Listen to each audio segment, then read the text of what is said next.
G'day punters, it's with some embarrassment that I bring you the Spruikers this week because I think I've been just completely outdone in the fashion stakes. You look like $1 million, Michael Sharkie. Well, thank you, Norton. I think I had to step it up. Where did you get that jacket? It is a cracker. This is from the UK, this jacket. First wear? It is the first wear. Brilliant. Yes, it's the debut. Colour coordinated. Is that t-shirt stitched in? Is it the same? No, look, it's a lovely picture there of a girl with a gun coming out of her mouth. Tell us about that mustard stain just below your chin. You know, we won't go into that one, and we won't go into any other stains on my clothing either. So. Let's keep it above the. Anyway, you just totally thrown me there, Mick. Probably best you and I just take a bit of a spell and hand over to Nat to get all the racing news too. News for the oh yeah, the depth of winter, plenty of news. Nat, over to you. Thanks, Jake. Legendary trainer Bart Cummings has marked his return to the races for the first time in more than 3 months with a win on Wednesday. Cummings has been in hospital battling pneumonia but returned to Canterbury to see 3-year-old Mark Carb race home in the Winning Post Restaurant Handicap. And jockey Colm O'Donoghue will replace Johnny Murtai on Irish Derby winner Cape Blanco in Saturday's King George VI and Queen Elizabeth Stakes at Royal Ascot.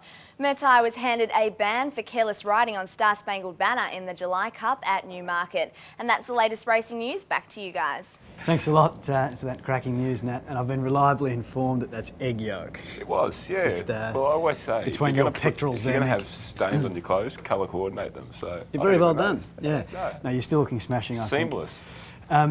With it being the second last, the penultimate Saturday of the racing season here in Australia, it's pretty cold and miserable. So whilst we do have some action, some black type action from Queensland this week, I think we should first avert our gaze over to the UK because it's the Betfair sponsored home of my jacket. King George VI and Queen Elizabeth Stakes, which is on Betfair Day at Ascot. Outrageous. Yeah, it's a wonderful race. We've got the Epsom Derby winner in Workforce, who's even money favourite from the stablemate Harbinger at $3.95. Cape Blanco $8.40. Dar Remy 15 and Yumzane 16 heading up a bunch of others that get out to 580 to 1, Mick. Workforce was mighty impressive in the Derby, won by 7 or 8 lengths, broke the track record by heaps, by a second or something. And eased down. His trainer, Michael Stout, trifected this race last year, so he's got the top 2 in betting here. Are they likely to Quinella? And do you think Workforce is perhaps a little too short, given that his stablemate Harbinger is undefeated this year and ran a cracking race in the Hardwick last start? Yes, but this is a different kettle of fish to what Harbinger has been beating of late. The Hardwick was it was a good field, but it was not as strong as this, with obviously 2 Derby winners. More experienced horse than the 3-year-olds in this race, though. Correct, but Workforce has only had 3 runs, and as you say, inexperienced, but we just don't know how good he could be. He could be anything at this point. Do you think he could be as good as See the Stars? I think that might be going too far. I think he's probably the best horse that I've ever seen to See the Stars. He was outstanding. Unbelievable. Yeah. Workforce obviously very, very good. 204. I don't know if I'd be flying into those odds to take. He's firmed in a bit too even money. Yeah, exactly. Yeah. Well, I think I'd probably be a little bit wary. Harbinger's up to this. The stable's very confident. Yep. Money's come for Yumzane in the UK. He's just a plonker, Yumzane, surely. I tell you what, not up to this, is he? It would have to be the unluckiest horse in the world. He's run 3 placings in strong arcs. Yeah. In France, yeah, and he's run twice placed in this race, beaten by good horses. Yeah. When is he going to crack it for a big one? Well, probably never. Maybe it's more to do with the fact that he's perhaps not quite at that elite level. You might have to say that, but he has been beaten by some good ones. So that certainly is a little bit of bad timing, but you could be right. A little bit of it might just fall that half a length below. Yeah, but you can't argue with the fact that he has raced in fantastic company. What of Cape Blanco? We extolled his virtues going into. I think they took him away from the English Derby and went to the French Derby with him. The French Derby and failed. Terrible in the French Derby.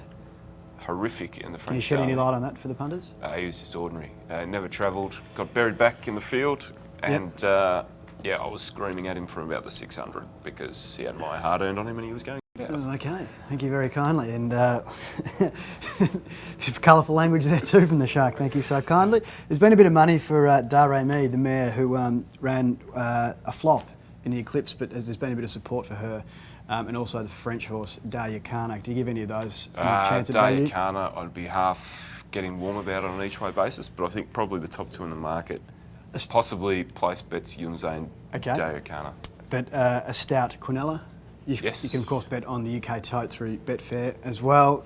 You can't really go apart from aside from Workforce in that. He was just too impressive in the Derby at such a great time as well. The elite race. It seems strange to call this the elite race, but that locally is the Tattersall's Mile, a listed race at Eagle Farm.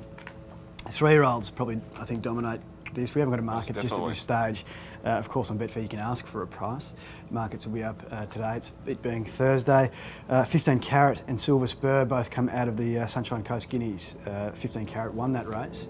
Can you see Silver Spur turning the tables on 15 Carat or something else, one of the older horses perhaps in the field? From a better barrier and with a nice swing at the weights, I could see Silver Spur turning the tables, and I reckon he's a genuine sort of 350 chance if you can ask for that and you can get plenty of it. Yep. Snap it up. I think he's a smart horse. I give bold glance to Toowoomba trained galloper some chance. He has a good record at the track. Mick, I'll get your best bet of the week in a sec, which I figure will come from the King George at Ascot. Let's catch up with Nat again to get her Betfair Big Spruik of the week. Over to you, Nat. The Betfair Big Spruik.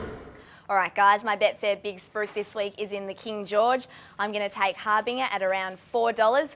3 wins from 3 starts is a pretty good record, and he is running really well at the Royal Ascot, so Harbinger for mine. Thanks, Nat. Some very sound logic there with Harbinger. I almost agree with her, but it's just so hard to tip against Workforce for mine. He was just that impressive in the Derby and in his lead-up runs before that. Mick, who do you like? Do you have anything special in the King George, the 6th and Queen Elizabeth? I'd suggest that the top 2 have got the race between them. Okay. I think the value might be with Yumzane for a place. Mm-hmm. He's a perennial place getter in these big races. I'm going to have a bet on the UK tote through Betfair. I think you go to uktote.betfair.com, I believe is the URL. Go there. And Quinella up Workforce and Harbinger. Michael Stout trifected the race last year. I think he'll Quinella the race this year. Good punters and Mick and Nat. See you again next week.